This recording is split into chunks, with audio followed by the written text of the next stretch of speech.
À l'occasion de la journée africaine de lutte contre la corruption, Madagascar réaffirme avec force son engagement en faveur de l'intégrité, de la transparence et de l'état de droit.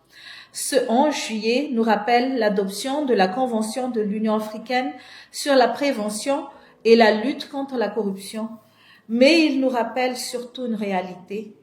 La corruption demeure l'un des principaux obstacles au développement de nos pays, à la confiance des citoyens et à la prospérité de notre continent.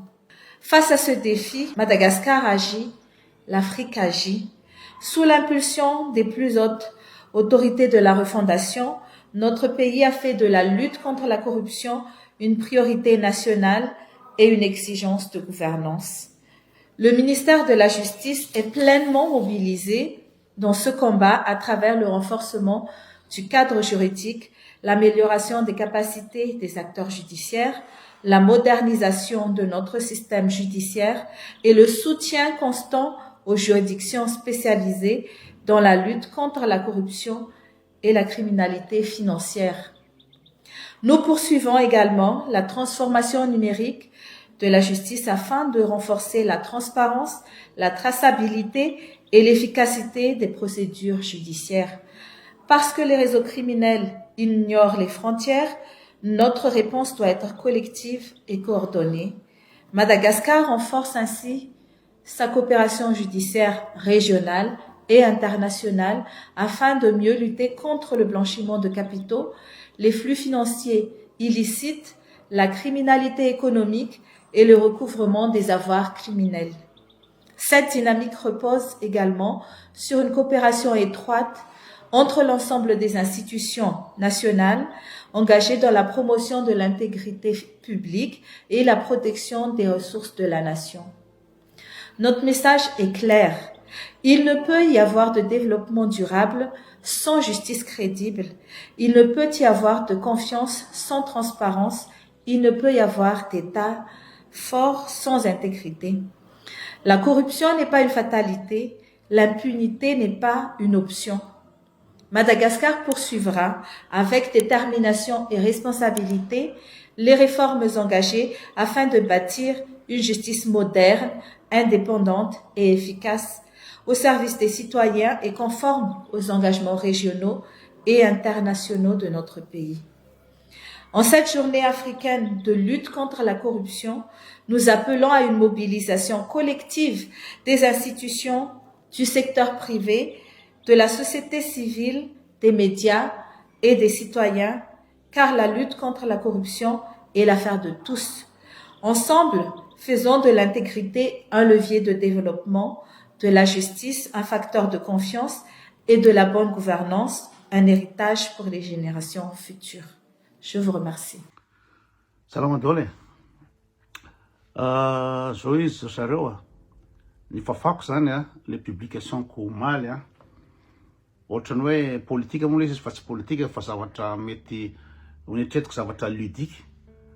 fa tena sarotro be amiko zany le miaina anatin'ny monde anankiroa le hoe zany le mipetraka aty andafy zany tena hafa mihitsy ny fahalalana eo amin'ny zavatra resahanao zany amin'ny blague atao sy ny rehetrarehetra zay iainako ao andavanandro ritra ny 3 taona mahery nefa le any Madagasikara tena hafa mihitsy ny fomba fijery hafa mihitsy ny ino zany sensibilité-n'le olona ka zay le décalage zay de tena manahirana be le izy manahirana be le izy michoquer olona zavatra henoko ary matetika tsy ndray mandeha ka la resaka politika de aleo mihitsy efa impira ny teny hoe ajanona le izy de za zao tsy opposant io za tsy manana tokony aninny za tsy manohitra fitondrana tsy zavatra tokony mihitsy am'zany rehetra zany na fanehoan-kevitra mikasika ny ino moa zany ny tontolo politika raha tsy ataoko fa de hoe manao publication fotsiny hoe nieritreritry hoe mampitsikitsika na mampome de nefa le izy manohina olona maro le izy matezitra olona maro misoke olona maro ka de tena marina angamba de aleo mihitsy tena zavatra hafa mihitsy ny resahana eto am-pejy tena ifonana ara zay zavatra efa voalaza zay raha ohatra ka manotonina ny olona fa zay tena décalage zay zany tena hoe tsy haiko mihitsy mitondra an'le izy satria afa tanteraka ny perception na Madagasikara, afa tanteraka ny sensibilité indrindra fa ao amin'ny tontolo ny mpanao politika de ny aty ny zavatra ianako andavanandro tena afa tanteraka ny zavatra hitako amin'ny actualité amin'ny télé sy ny ianako andavanandro misy karazana liberté hafa mihitsy na fomba fijery hafa na toetsaina hafa ka le toetsaiko mihitsy zany no efa ho toetsaiko mihitsy zany efa toetsaina mondialiste nefa zany zavatra zany mbola tsy misadapta Madagasikara de tsisy vahaolana afa-tsy mijanona tsy mikitikitika ninina mihitsy mety malahelo ny mpanaraka sasany hoe izay le mba mahafinaritra mikoty le mba mititie kely na hoe mba manipitsipi kely zavatra mahafinaritra fa tsy mampaninana raha ohatra ka tsy izay ny tsy azahoana mpanaraka na miena ny olona manaraka an'le peja fa le izy tsy mety tsy zakako le izy tsy tiako ny manohina olona sy matezitra olona amin'ny sensibilité-ny olona ka de leo de ovana le fonsavatra ataovana amin'ny page tsy haiko na mbola possible ny anoizana an'le page raha ohatra tsy afaka manao sarcasme ny akabetsahany eto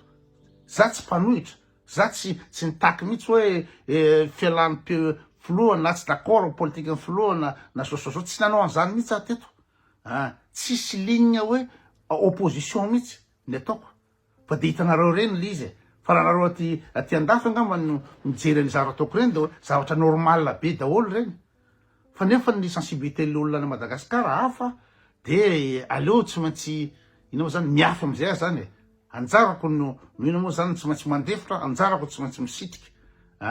ka de leo hijanona eo zany iny fa tsy zavatra azoko mifafana indretra zany faraparanteo de mifafako